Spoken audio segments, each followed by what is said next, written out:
Hey y'all, it's Laura. My voice is a little weak today, so I'm going to do my best to get through this voiceover.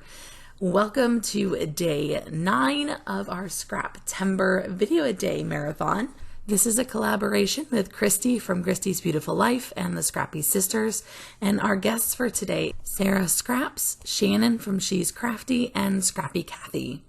I will do my best to get through the rest of this video, but it will be starts and stops. So I'm using my August stash kit. I am desperately trying to finish this up, but I couldn't do one whole kit and not use the stamp that I included in. I had to really push myself to find an opportunity to use this chevron stamp that I got from Pink Fresh Studio. I'm using Catherine Pooler inks in Rockin' Red, and the black is called Midnight, to just do red and black chevrons on the sides. Now, one of the reasons I chose to do the chevrons instead of the circles or half circles that the sketch at the beginning of the video prompted was because I don't love the look of half circles on the edges of just two sides of the page. It just felt a little weird to me. And so I decided to go with something a little bit more angular instead and use these chevrons. Now you could repeat this look without a stamp using the corners of pattern paper instead, and that would look really cool as well. That was my initial plan actually, but then I remembered I had these stamps that I had not yet used, and so I wanted to make sure I took this opportunity to use them. Now, before I forget, there is a whole long list of ladies that are joining us for this incredible Video a Day Marathon every single day, and they are linked in the description box below. Now, this layout is showcasing a bit of a bake-off that my daughter and son had. My oldest daughter, Charlie, was teaching my youngest son, Joseph, how to make cookies. She is an excellent baker. She does a beautiful job. And so when he asked her to show him how to do it, she was rather thrilled to play teacher and gave him lots of tips, lots of direction, things she's learned along the way. I used to be a big baker myself, and so I'm really enjoying seeing my kids experiment in the kitchen and picking up some of those skills as well. Now, today's prompt for Scraptember was stickers, and so I did pull out the American Craft sticker book that I included with this kit to use it as much as possible on the layout. But at first, I wanted to build a small paper layer foundation for my photos. This is pretty typical for me. I feel like photos need a place to land. They need a little foundation on the page.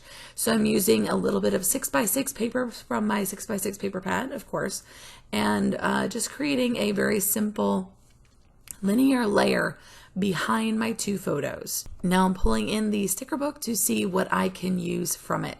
I started out with this washi page thinking that I could do a couple of strips in front of the chevrons to give me an anchoring point for my clustering.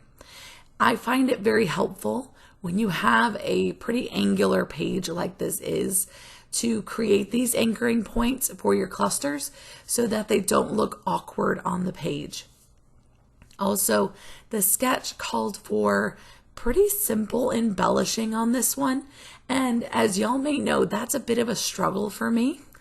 I don't like keeping pages super simple, particularly when I'm working on a 12 by 12, because I feel like it ends up looking wasted space. So I will be showing you a couple of tricks to fill in that open white space and make it feel more complete and as though the layout is full without actually filling it, because the temptation to fill all of that white space is strong when you have so many beautiful embellishments at your disposal. Now I am reaching for all of the sticker sheets in my kit. So I have this Jen Hadfield one from her newest collection, pulling in I think just some hearts and that little house. And then I will grab the puffy sticker sheet that was from Maggie Holmes' last collection, I believe. I will say, actually, that might be Sweet Story. I'm not sure. But it's not great, to be honest. All of the adhesive seems to stick to the backing paper. So I have had to glue every one of those puffy stickers down. coming in with a little bit of washi to kind of firm up my anchoring points because they don't match. By adding this little bit of dark washi, it helps them to coordinate a little bit better on the page. And it just simply says, tell your story, and is from Vicki Boutin.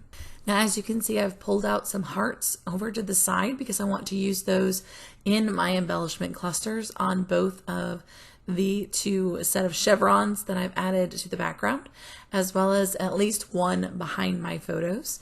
And I think that having those kind of things pulled out and ready to go can be very helpful and keep you from flipping through your sticker books over and over again during the process, because I know I want to use them. I'm bringing in some navy and blue hearts from the embellishment tray that I'm working from with this kit.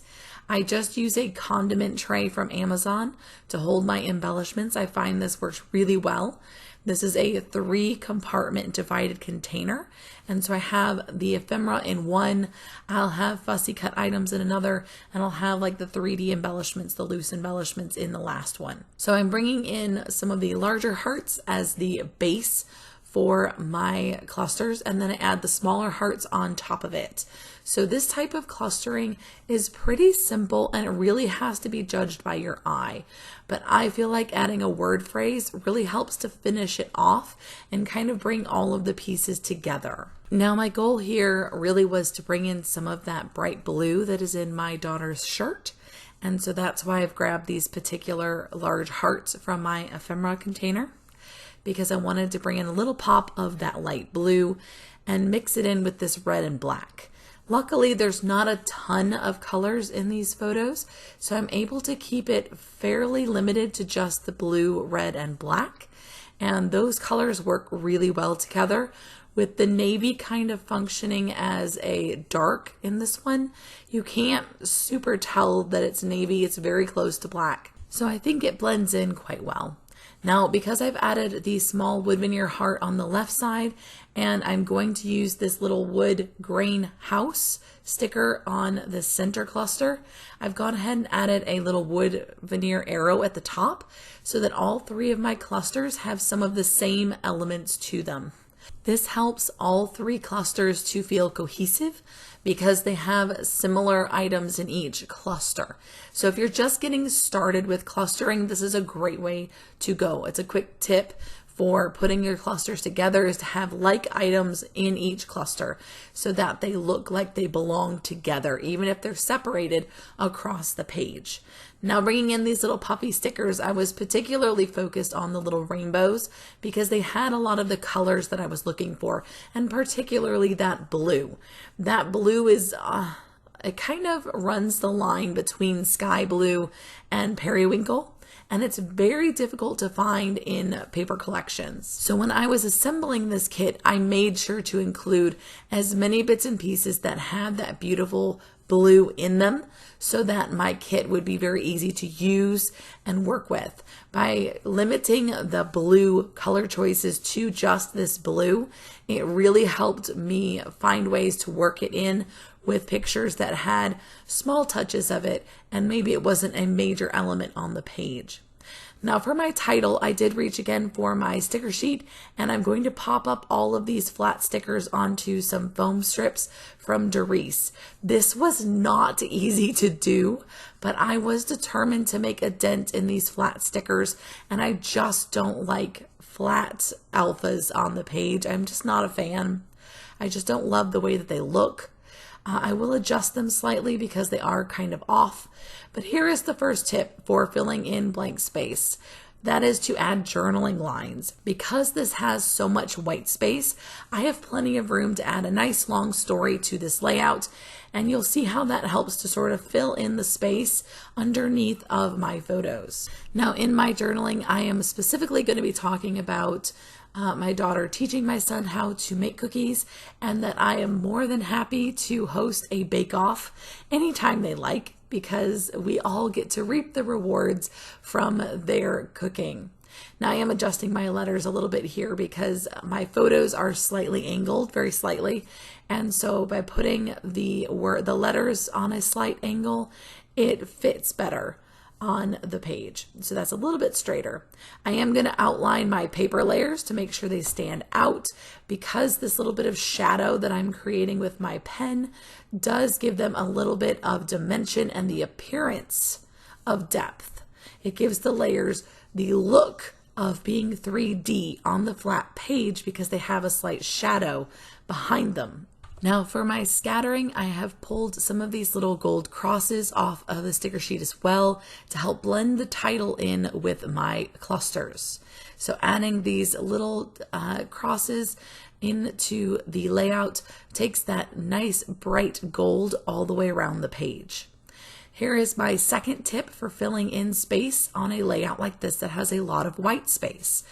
By using my T-square ruler, I am creating a bit of a boundary all the way around the entire layout. And this really sketchy, sort of simple boundary or border really helps to rein in everything on the page.